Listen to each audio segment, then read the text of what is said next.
Hello, everybody. How are you all doing today? I hope everybody is doing well. We are going to jump right in. Hello, my friends. Hello, besties. So let me get my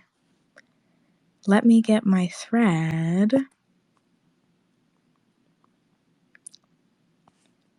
Alrighty. So I'm gonna just pin this thread here, and as I continue to speak, I will be putting different images up on the main Jumbotron. So everybody here has the option to either go into the thread and scroll through the thread themselves, or just hang tight in the space and keep your eyes peeled, because as I speak, I will be putting more images up. So, to begin, I just wanted to say that in the age of the internet that we have today, a lot of the times astrologers end up learning about astrology without knowing anything about what's actually happening in outer space around us, right? Like, we don't have to do any math, it just shows up like right on our computer for us. And it can lead to the natal chart being this kind of distorted or abstract image where you're kind of just memorizing the astrology instead of being immersed in the astrology. And so, this is something that Jill spoke about earlier today. If you did not catch their talk, I recommend listening to it because they talk about the age of the internet and what that means.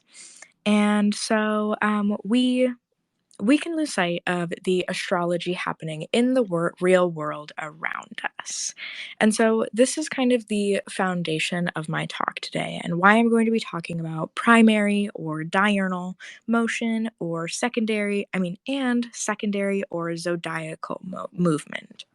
And so, this primary motion is rotational, it's the earth rotating, whereas the secondary movement is revolutional. It's Earth revolving around the sun. And hopefully, by the end of today's lecture, you will be able to identify the ascendant, or at least the house that the sun is in, based on what you can see in the sky around you.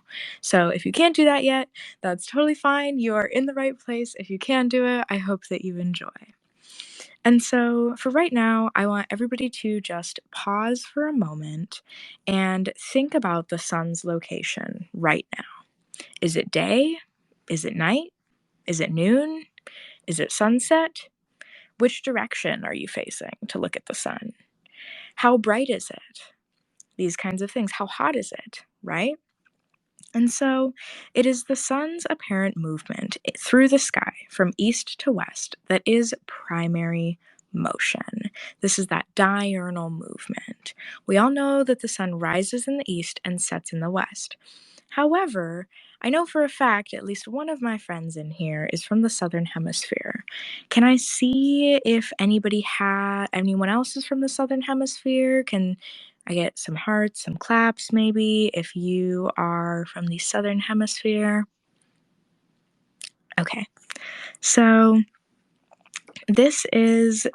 depending on which hemisphere of the earth you're on, this will factor into how the solar movement appears, right? And so here is this first image. All right. And so, if you are in the northern hemisphere, you will have to face south in order to look at the ecliptic, right? If you are in the southern hemisphere, you will have to face north to look at the ecliptic. If you were standing right on the equator, if you live in Ecuador, you get to look just straight up ahead. And I'm sorry, did I say the ecliptic or if you're anywhere on the equator and you look straight up, that is going to be what is called the ecliptic. Now, I will go into more detail about the ecliptic a little bit later, but I do just want to introduce this idea of the planetary passage through the zodiac in a specific point in the sky. And the ecliptic on the equator, right up ahead, If you're in the northern hemisphere, you've got to look south to see it. And if you're in the southern hemisphere, you've got to look north to see it. All right? And so this will make a difference in the way that we see the sun rising and setting. All right? So, one of the ways, if you're in the northern hemisphere facing south, the sun will rise on the left side of the sky and set on the right hand side. It rises in the east, sets in the west, and this appears as a clockwise motion. If facing north, however, the sun will appear to be rising in the east on the right hand side and setting in the west on the left hand side. And this is a counterclockwise motion. This is because of the way that we have to face to see the ecliptic. Now, I hope that the compass kind of helps conceptualize this idea, but I know that it can be pretty abstract, especially if you've never been to another hemisphere of the world. So I want you to imagine a room. You're in a room with four walls. One wall is blue and one wall is red, right? And you take a ball and you roll that ball from the blue wall to the red wall. It doesn't matter if you're rolling it left to right or right to left. It's going from the blue wall to the red wall. Now I want you to stand on the other side of the room. And once again, roll the ball from the blue wall to the red wall. And you see how, depending on your perspective, it will look like the ball is rolling from either left to right or right to left.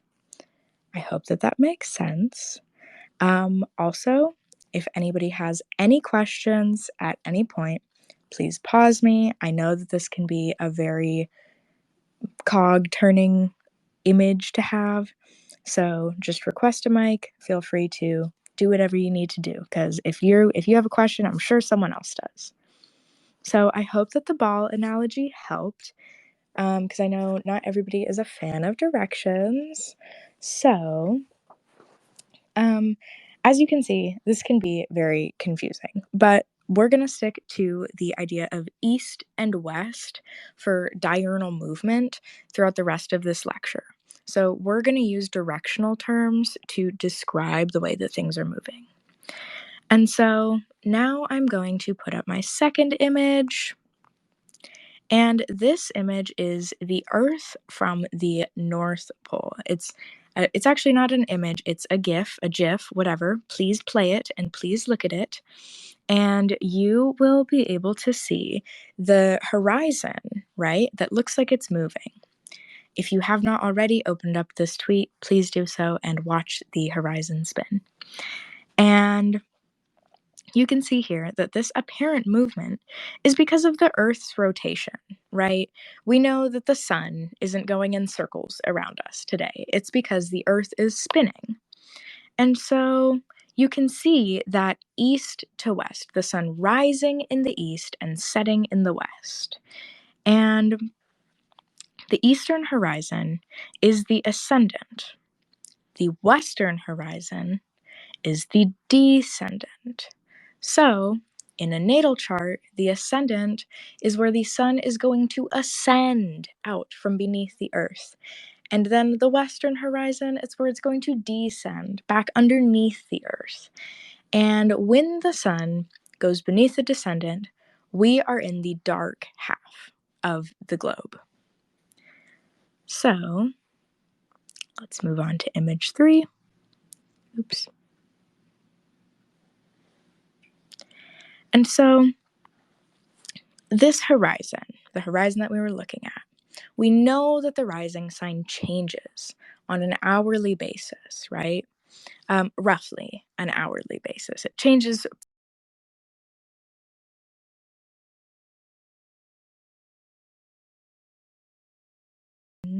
and that horizon moves passing through the signs of the ecliptic. And that's why the ascendant sign changes so quickly, because the Earth spins very quickly. It does a full rotation in 24 hours, which means that the horizon is going to pass through all of those signs in 24 hours.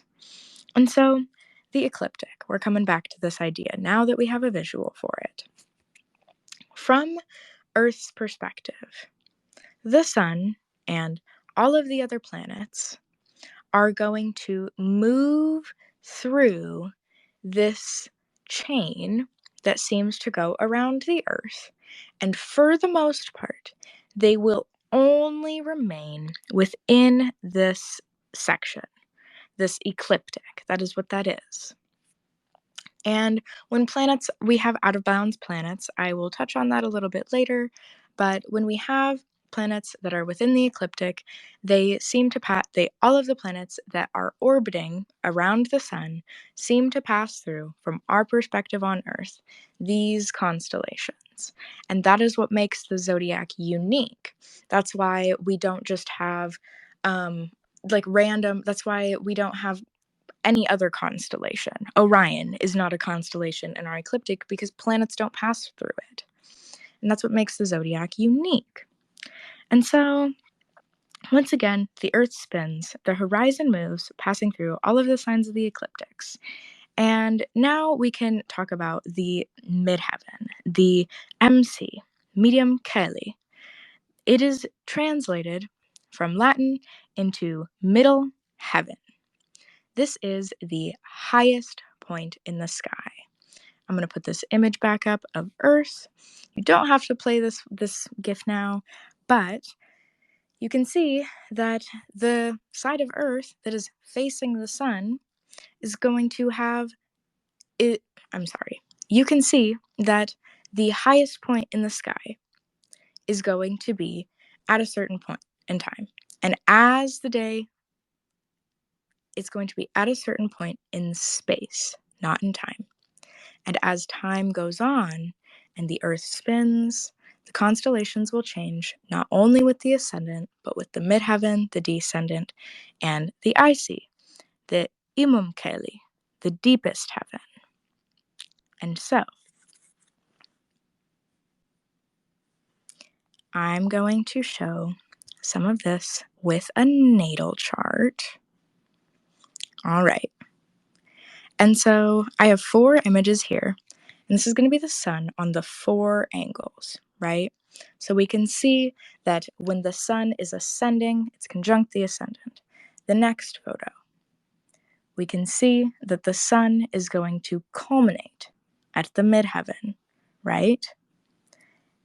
The third photo, we can see that the sun is going to descend beneath the earth. This is sunset. And now we can see that the sun is anti-culminating. It's at the deepest part beneath the earth. So in the natal chart, the midheaven is always going to be the highest point in the sky, no matter where you are on Earth. The ascendant is going to be the eastern horizon, the descendant is the western horizon, and the icy is the deepest point beneath the Earth. So, do we have any questions, any concerns, anything so far? Does anybody need me to simmer on anything a little bit? I know that that's kind of a lot of information. Please request a mic. I will absolutely clarify anything for anybody who may need it. Oh, also, if you don't want to ask, if you don't want a mic, feel free to just leave a comment on this thread. In the bottom right-hand corner, there is a comment button. I'm going to give maybe another 10 seconds before moving on.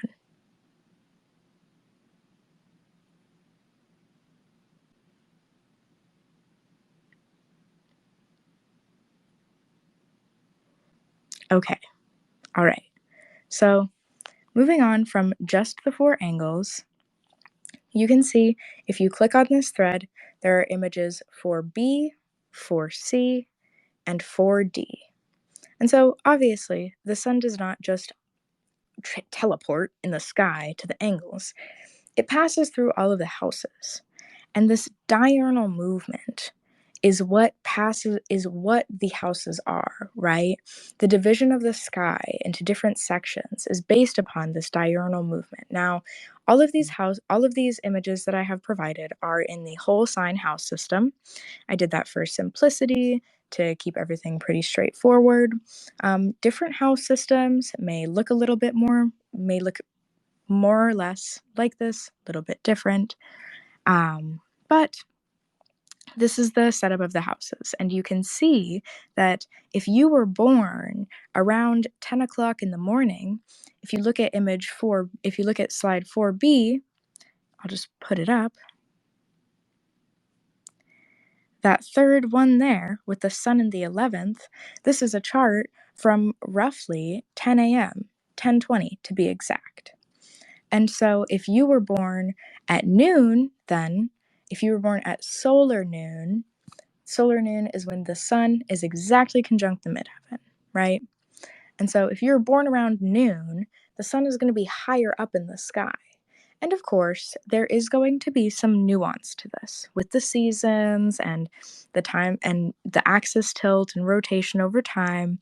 This is not going to be like totally encompassing, but for the purpose of this lecture, we're going to keep it pretty simple and straightforward. So, if you were born at noon, the sun is going to be higher in the sky. If you were born at sunset, it's going to be in the 7th house. There you go. If you're born at midnight, it's going to be deep under the earth. The sun's not up at midnight. So I hope that so far everybody is having a much more firm grasp and immersion into the world around us, because astrology is not just a computer screen that we read off of. And once again, if anybody has questions, please just stop me. Yeah, and so if you have a planet that is on the midheaven, it's culminating at the midheaven.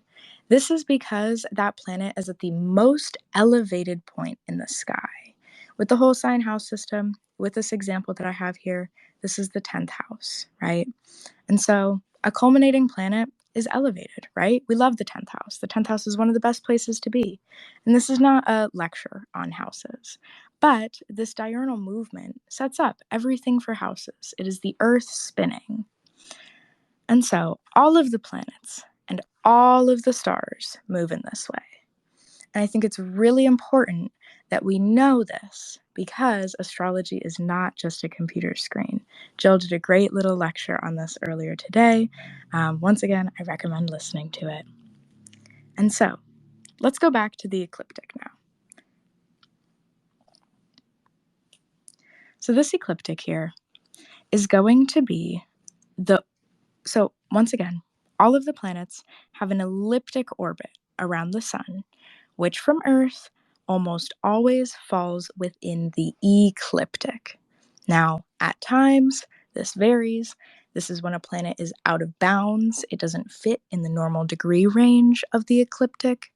Right now, Mars is currently out of bounds. The moon at times is out of bounds.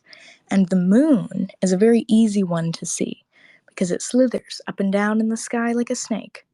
So if you just go outside and watch the moon on a regular basis, you'll be able to see that some nights when the moon is on the midheaven, it looks higher than it does on other nights. And this is because the moon is varying within the ecliptic.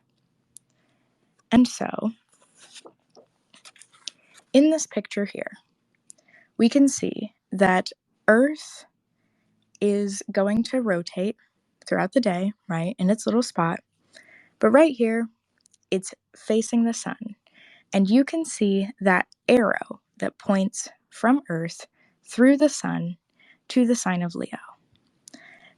This is the basic premise that leads to all of the planets falling in all of their signs. From Earth's perspective, Earth witnesses the sun in the ecliptic sign of Leo. And so, here is another image. of this concept from above. This is a heliocentric image. This is not from Earth's perspective. This is from the sun's perspective.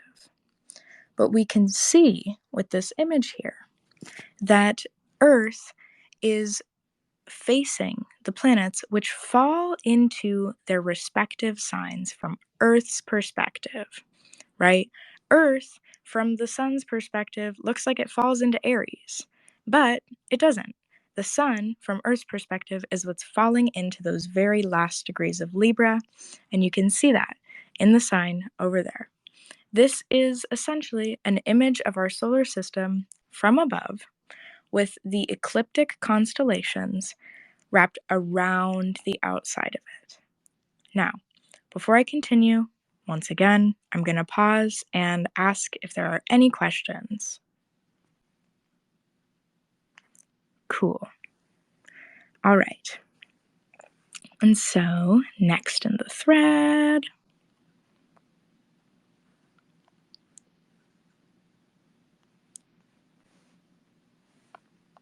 my apologies. All right. And so, here we go. As the planets move through these signs that we just looked at, move through the signs of the ecliptic, they are going to move in the opposite direction that the sun moves through the sky. The planets that travel through the ecliptic are going to travel from west to east. This is zodiacal movement. This is secondary movement. This is the effect of the Earth and all of the other planets traveling through their elliptical orbit that we witness in Earth's ecliptic, right? And so, no matter whether from your perspective on Earth, it looks like the planets are moving from right to left or left to right, they will always be rotating in the opposite direction of the sun. So, when planets are retrograde, they are moving in the same direction as that diurnal motion. They're going against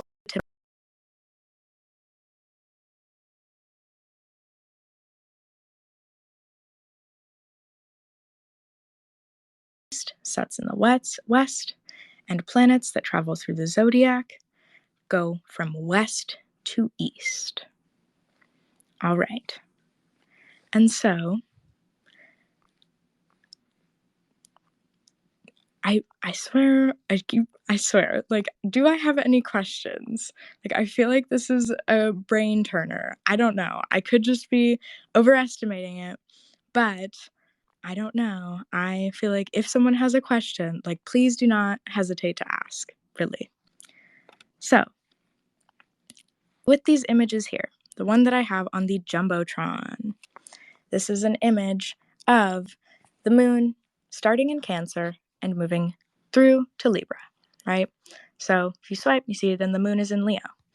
Then you'll see that the moon is in Virgo.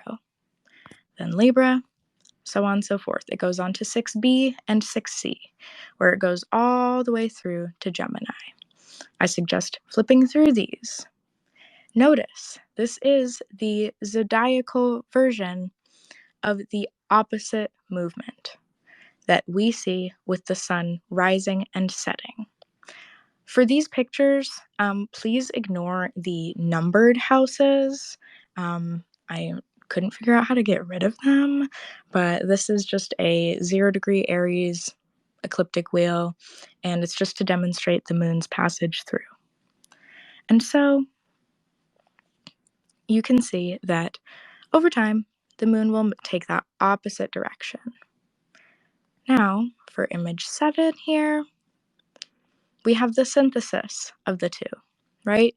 So in this very first picture, the moon is at 10 degrees of Virgo, and the sun is on the ascendant. The sun is ascending. It's on the eastern horizon.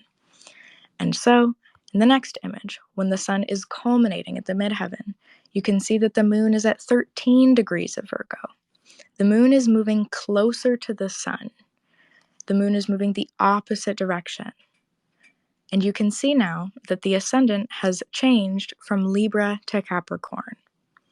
As we go on, now we have an Aries rising with the sun setting.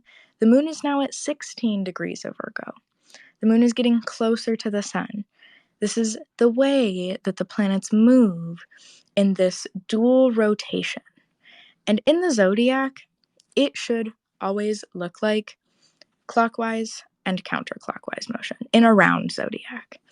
I, to my knowledge, have not heard of or seen software that changes the directionality of that based on like your location on the earth. Like if you're in the southern hemisphere, I don't think that that would change because this is based on directionality. So then this final image, it's midnight. Now the moon is at 20 degrees of Virgo, right? And so we started with the moon at 10 degrees, and now the moon is at 20 degrees. All right. So I got a little bit hasty, got a little bit ahead of myself with this lecture. Definitely moved a little bit more quickly than I was anticipating, but first time for everything. So I will ask once again, does anybody have any questions?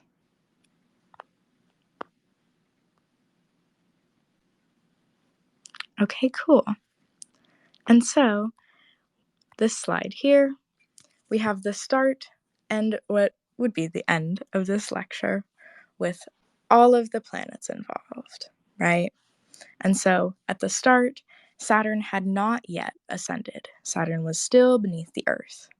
And at the end, Saturn is just about to ascend. It's ascending. It's almost there. And you can see that at the start of the lecture, the midheaven was in Scorpio. The highest point of the sky, as the Earth was rotating, fell into the sign of Scorpio. And by the end, the Earth has rotated enough to where the highest point of the sky is now in Sagittarius. And you can see that with all of the planets here.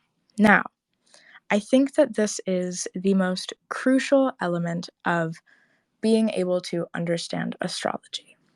If you truly have this piece of information down, you will 110% be able to tell what the rising sign is based on where the sun is in the sky. Unless we have like a huge 7-planet stellium all in the solar hemisphere, you're going to be, if you can see any planet in the sky, and if you know your constellations even, you can guess what the ascendant is. And it wouldn't be a guess. You would be able to know.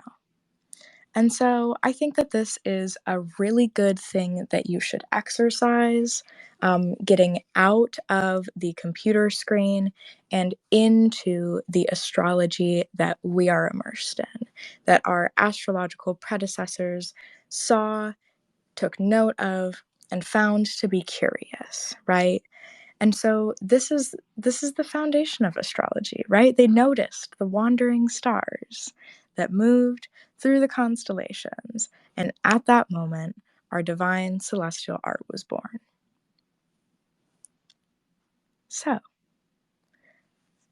I mean, I can find something else to talk about, but that is essentially all for my lecture. Yeah. So, are there any, once again, last call for questions. Are there any questions?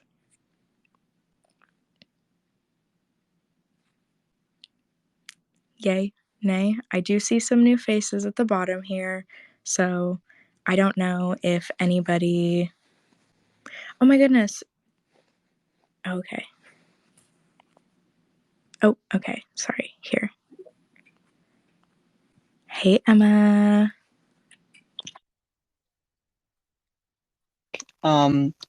Is there something specific that you make of the different kinds of motion metaphysically? Like, when a planet is retrograde, or when a point tends to be retrograde, like the vernal point in the sidereal zodiac or the nodes, is there some sort of common characteristic to precessional motion that you think is shared across types of bodies?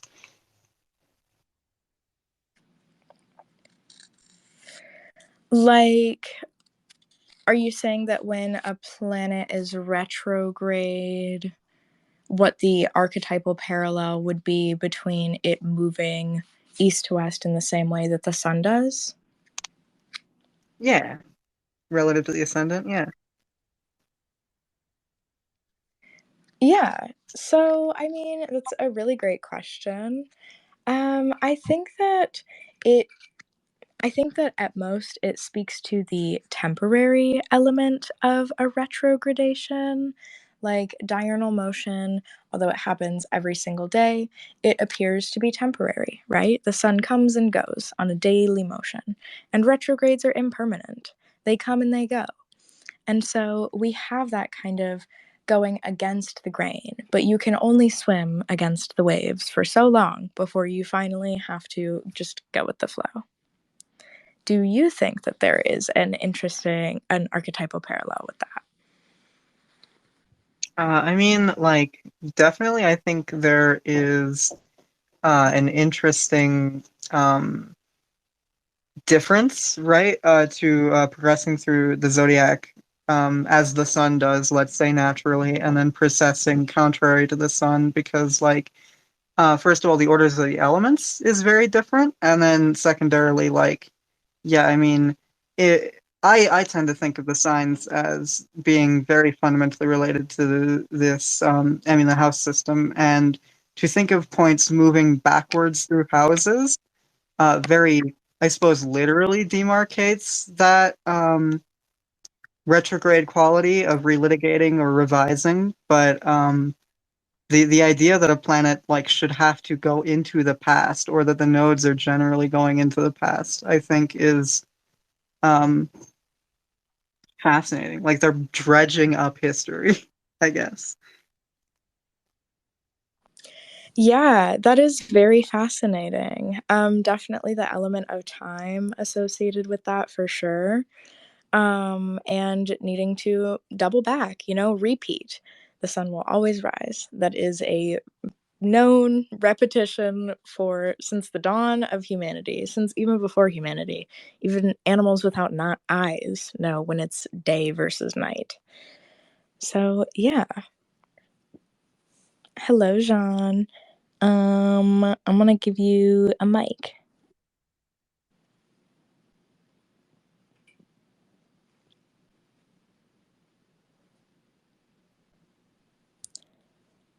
Hello. Did you have a question or a comment?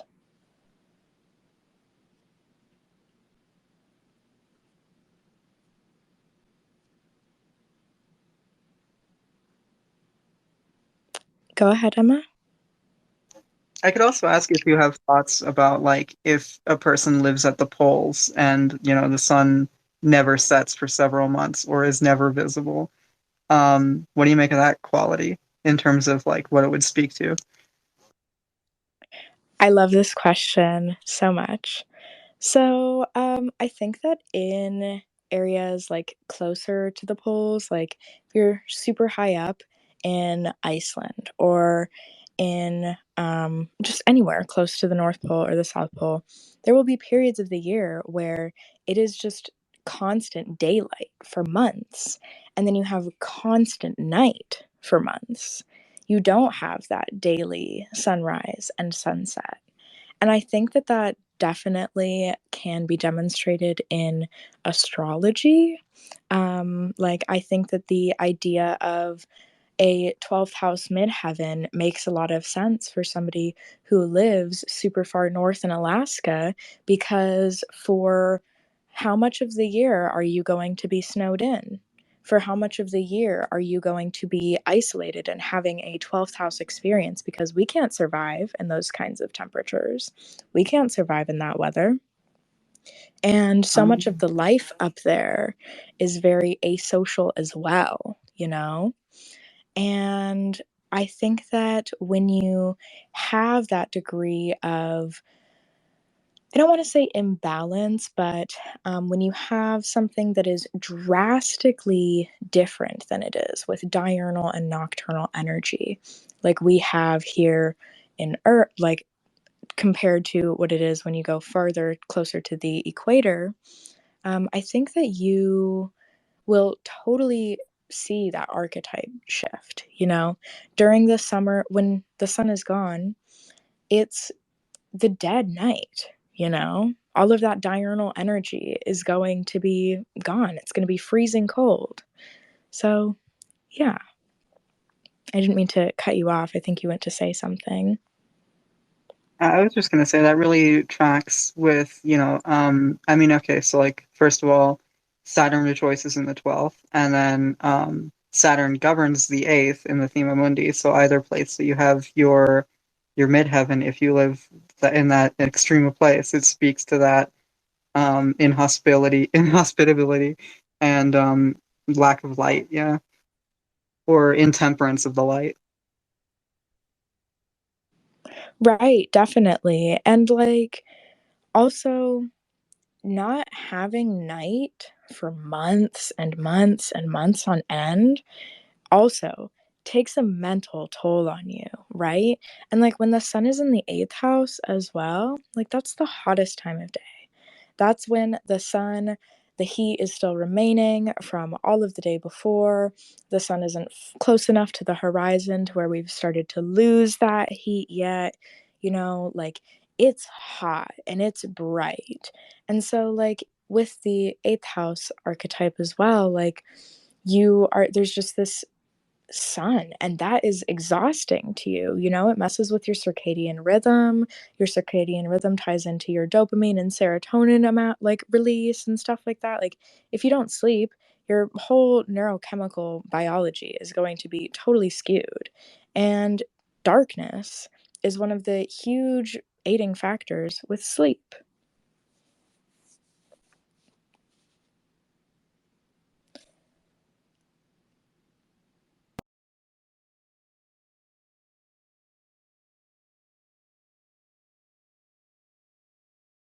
And this movement, this diurnal movement, is can also be taken with the idea of the prima mobile, right? And so, if you are familiar with the celestial spheres, you likely know of the prima mobile. So, in case anybody is unfamiliar with the celestial spheres, they start with the moons, just right outside of Earth, and then it follows the order of the planets based on speed. This is the same as the planetary hours. So it goes the moon, then Mercury, and then Venus, and then the sun, and then Mars, Jupiter, and finally Saturn.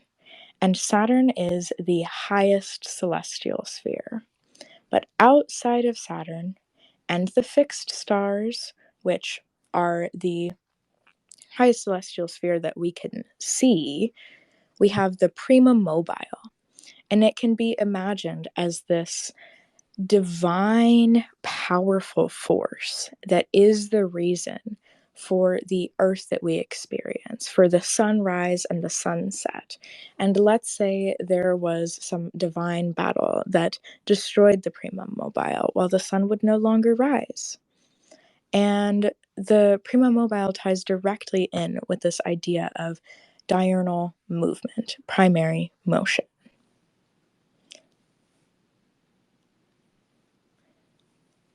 So, yeah, this has been very fun. I can also talk a little bit about. Go ahead. I mean, that does pull in something else that's like appropriately lunisolar in, the theory of relativity. Because, like, if you zoom far enough out from our vantage on the Earth, you are looking far enough back in time that, I mean, eventually the universe becomes opaque, but theoretically you could see all the way to the beginning of time. Right, like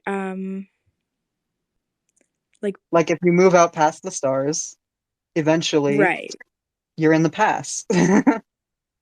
Right. And yeah, that's very true. And I mean, time in itself is only measurable through change in our environment, you know? Like, if you have nothing to do and you are in a padded rubber room, you have no idea. Wait, you can't see sunlight, you can't see sunset, you have no idea how much time has passed. And so, if you follow light to that certain point where you start to lose time, you can see into the past, or if you see into the future, whichever way it works. Maybe time is just this muddled mess, and then from there it trickles down through the celestial sphere into Saturn's, then Jupiter's. That's how that energy trickles down and gets filtered through. So not just in an archetypal idea, but with time as well. I do like that a lot. Thank you for bringing that up. And this prima mobile kind of keeps the sifter moving, you know, like when you're sifting through something, you have to kind of move it so that the smaller pieces will fall through.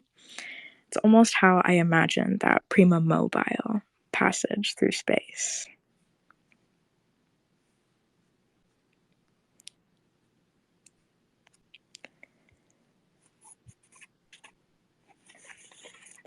So, um, I think that ties us up. I mean, I'm totally open for an open mic if anybody has any comments, not even just questions, even about this topic, since we've kind of moved beyond primary and secondary motion and even the celestial spheres.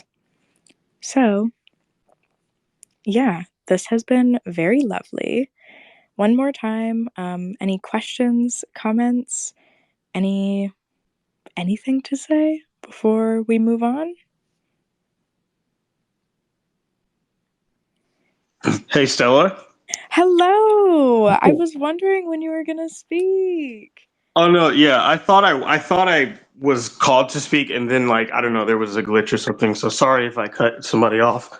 Oh, Um, no but yeah, worries. no, I had just I my mic cut out and it cut back. I mean, my sound cut out and it cut back in when you had said something about determining the ascendant from looking at the sky, and so I didn't know if maybe you had given just some quick examples of like different times a day where you might be out and able to identify an object and then calculate the ascendant from there, because obviously that is a very uh, that's a special way of connecting to the chart of the moment without looking at the device, as you said, and it's fun to think about how to go about that. Certainly. So I'm going to put image 4B on the Jumbotron. All right. So if you open up this thread and you look at 4B, 4C, and 4D, it will show you the sun's passage through all 12 houses throughout the day, right? And so if you know the sun's position, and I will add a caveat to that, if you are familiar with ascensional times as well, because depending on your position on Earth, some signs will rise more quickly than others and more slowly than others. Just briefly, in the northern hemisphere, the signs Virgo takes the longest to rise, and Aries rises the quickest. Um, and then in the southern hemisphere, in the southern hemisphere, that's flipped. So Aries takes longer to rise, and Virgo takes much less time to rise. And it's technically Virgo, Libra, and Aries, Pisces. But it has to do with both the size of the constellation, whether it's crooked, whether it's straight, things like that. And so that's one thing that I will add that will factor into being able to pinpoint the sign that is rising. But if you look in the sky, right, and you live in the northern hemisphere, so if you're facing south, you're looking in the sky, and you see that the sun is culminating at the midheaven, and you know that the sun is in Libra, you can say, well, chances are that it is Capricorn that is rising, right? Let's say the sun was in Virgo and it was noon. You might say, well, I think that Sagittarius is rising, right? So, are you following me?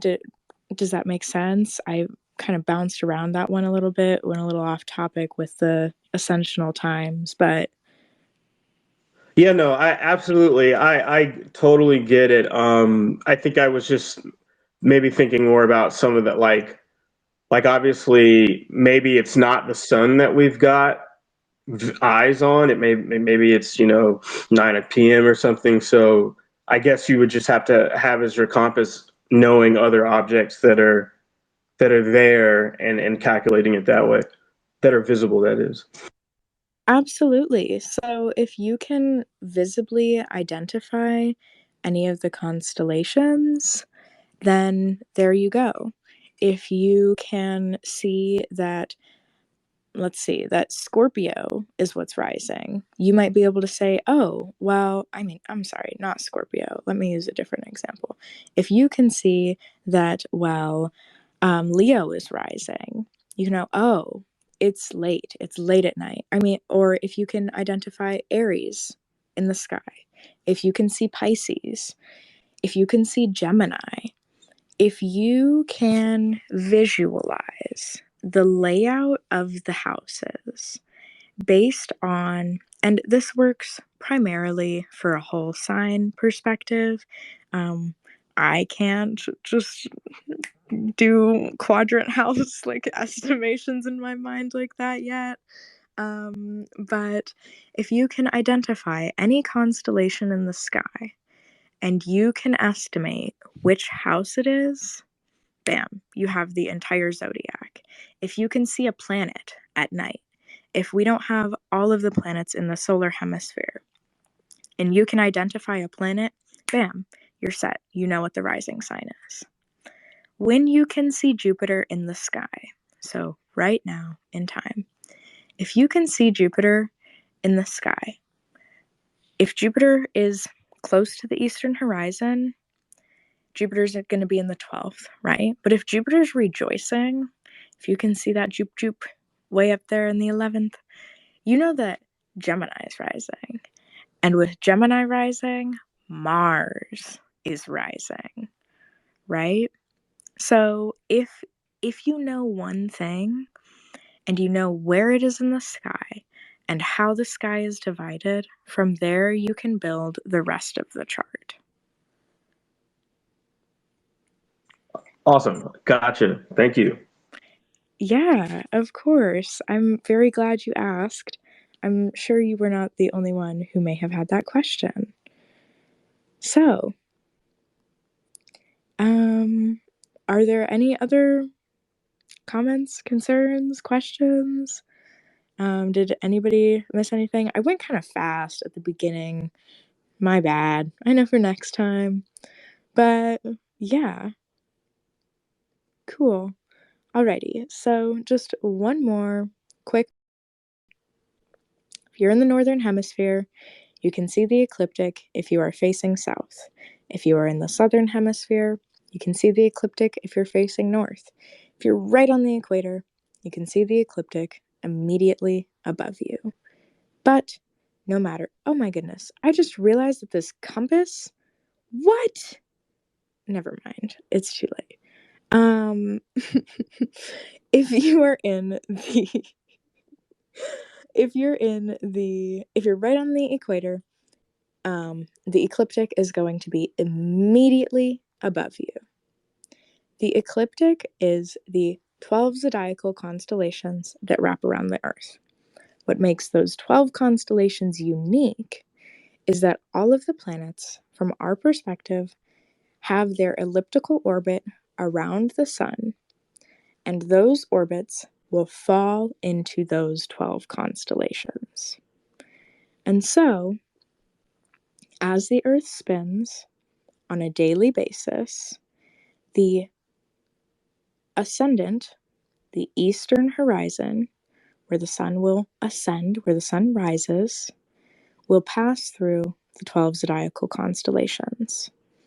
Similarly, the descendant will do the same, and the midheaven is going to be the highest point in the sky, with the Imam Coeli being the lowest point in the sky. And so, as the day goes on, you will see that the sun will pass through all of the houses until it sets, and then at night you'll have different planets that are visible.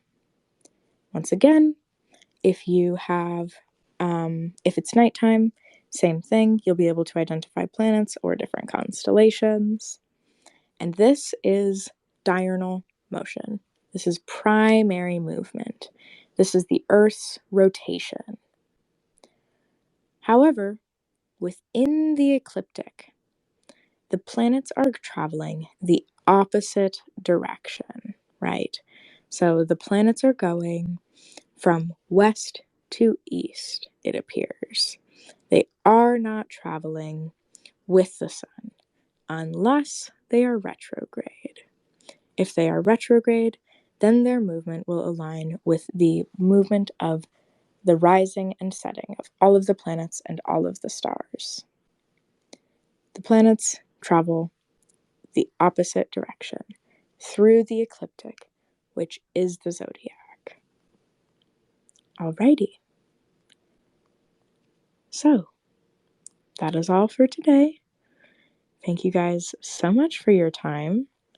Once again, any closing questions before I end the space? Awesome. Thank you all so much for coming today. Much love, many thanks. This is a cool first lecture. Definitely looking forward to doing it again in the future. So I love you all.